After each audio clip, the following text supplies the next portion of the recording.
Herkese merhabalar, kanalımıza hoş geldiniz. Bugün sizlerle kendi mutfağımızda 5 litre sütten nasıl 2 çeşit peynir elde edilir onu göreceğiz. Bu videodan sonra hem lor hem beyaz peyniri çok basit bir şekilde yapabiliyor olacaksınız. Hazırsanız buyurun başlayalım.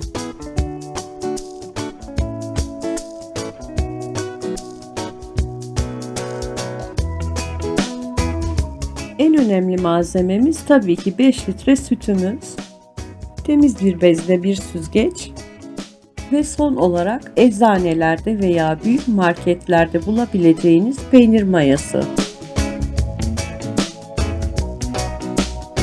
Peynirimizin yapımına başlayabiliriz. Öncelikle oda sıcaklığında ve hiç pişmemiş olan sütümüze 1,5 yemek kaşığı peynir mayasından ekliyoruz.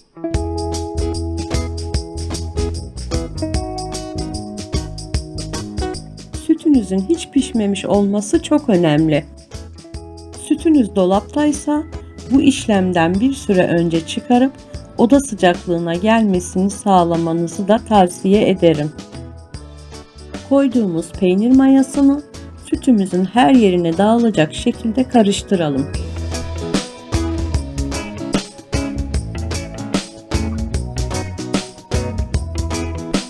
Tenceremizin kapağını kapatalım ve 30 dakika bekleyelim.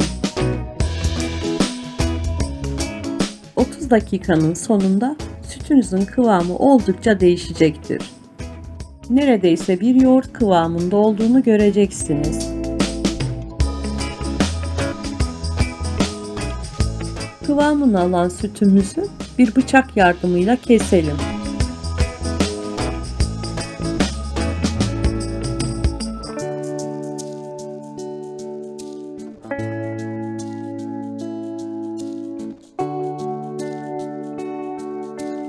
Bir kevgir veya bir kepçe yardımıyla temiz bez serdiğimiz süzgecimize alabiliriz.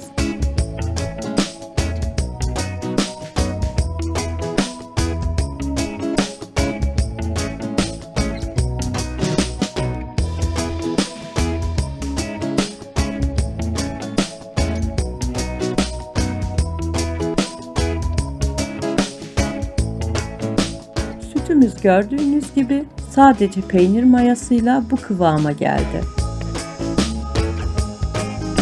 Emin olmak için bekleme süresini 35 dakikada yapabilirsiniz.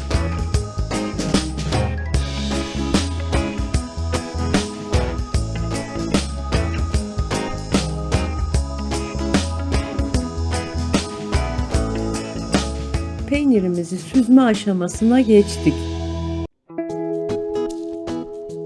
Bir süre böyle süzdükten sonra bezimizi güzelce toparlıyoruz.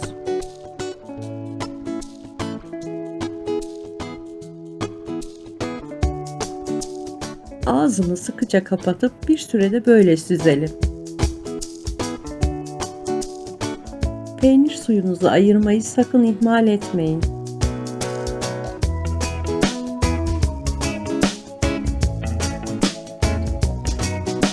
Süzme işleminin daha iyi ve daha hızlı olması için bir miktar ağırlık kullanacağız.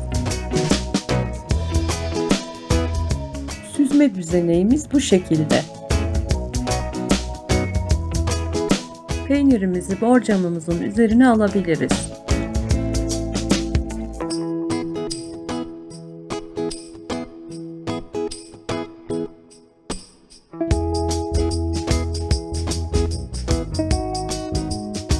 Bağladığımız yerin üzerine bir tabak koyarak üzerine ağırlıkları ekleyelim. Tabii ki kaldırabilirseniz. Güzelce yerleştirip dengesini sağlayalım. Gördüğünüz gibi süzme işlemimiz gayet hızlandı.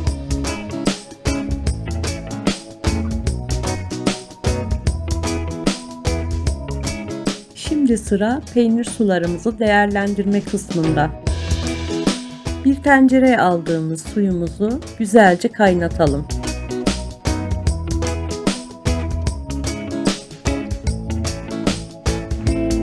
Kaynayan peynir suyuna bir kase yoğurt ekliyoruz.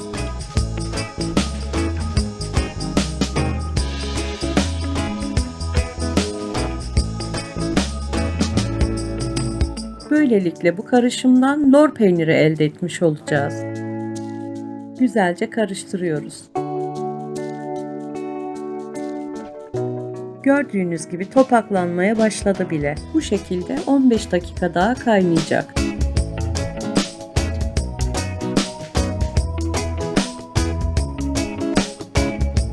Yine temiz bir bez serdiğimiz süzgecimize topaklanan peynirlerimizi alıyoruz.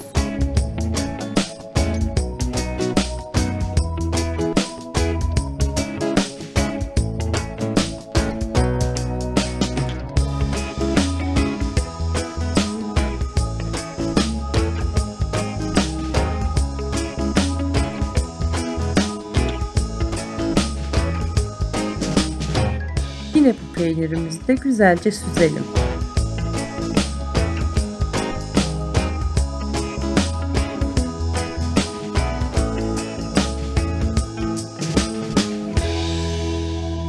Yine suyunu ayırmayı ihmal etmeyin.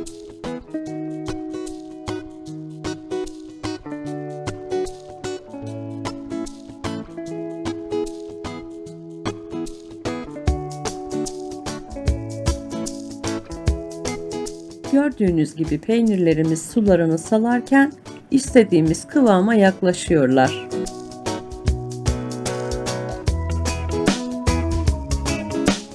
Peynir altı suyumuzu da salamura yaparken değerlendirebilirsiniz. Gelin lor peynirimize bir göz atalım.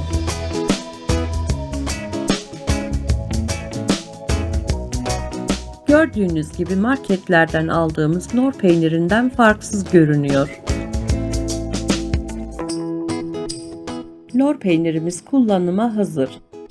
Böreklerde, çöreklerde, poğaçalarda kullanabileceğiniz gibi bir miktar çörek otuyla kahvaltılarda da dilediğiniz gibi tüketebilirsiniz.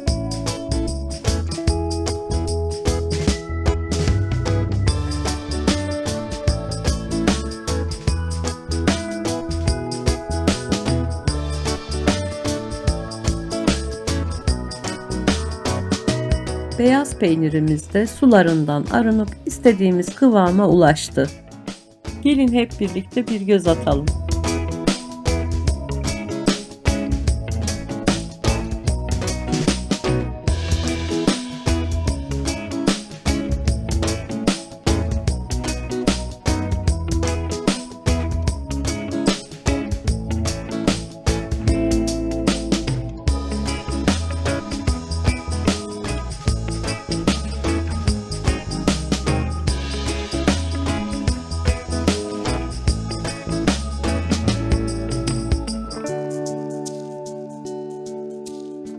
Peynirimizi de kesip içini sizlere gösterelim.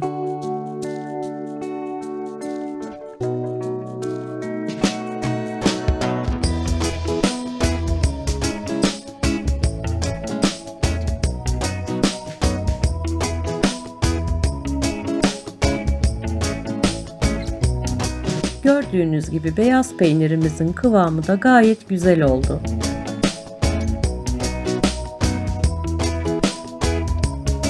Bu peynirimizi de poğaçalarda, böreklerde, tostlarda veya kahvaltı sofralarınızda tüketebilirsiniz.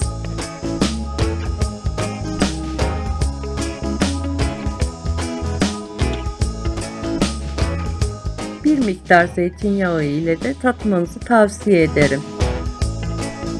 Ama unutmayın ki bu aşamada peynirlerimiz tamamen tuzsuz.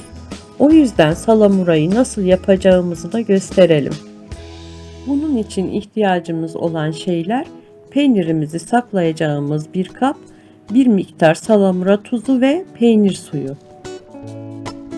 Öncelikle kabımızın dibine bir miktar tuzumuzdan ekleyelim. Peynirlerimizi yerleştirmeye başlayabiliriz.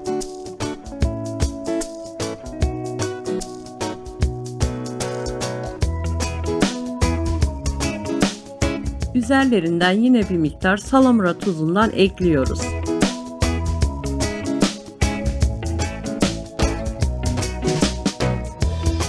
Son olarak kabımızı peynirlerimizin üzerini geçecek kadar peynir suyuyla dolduruyoruz.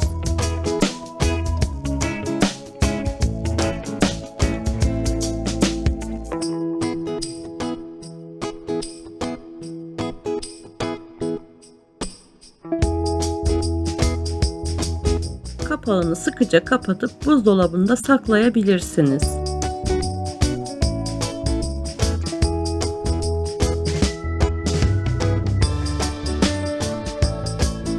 Gördüğünüz gibi 5 litre sütten ev yapımı 2 çeşit mis gibi peynir elde ettik. Kanalımıza abone olup beğeni ve yorum yapmayı unutmayın. Instagram sayfamızda takip edebilirsiniz. Bir sonraki videoda görüşmek üzere. Kendinize iyi bakın. Hoşça kalın.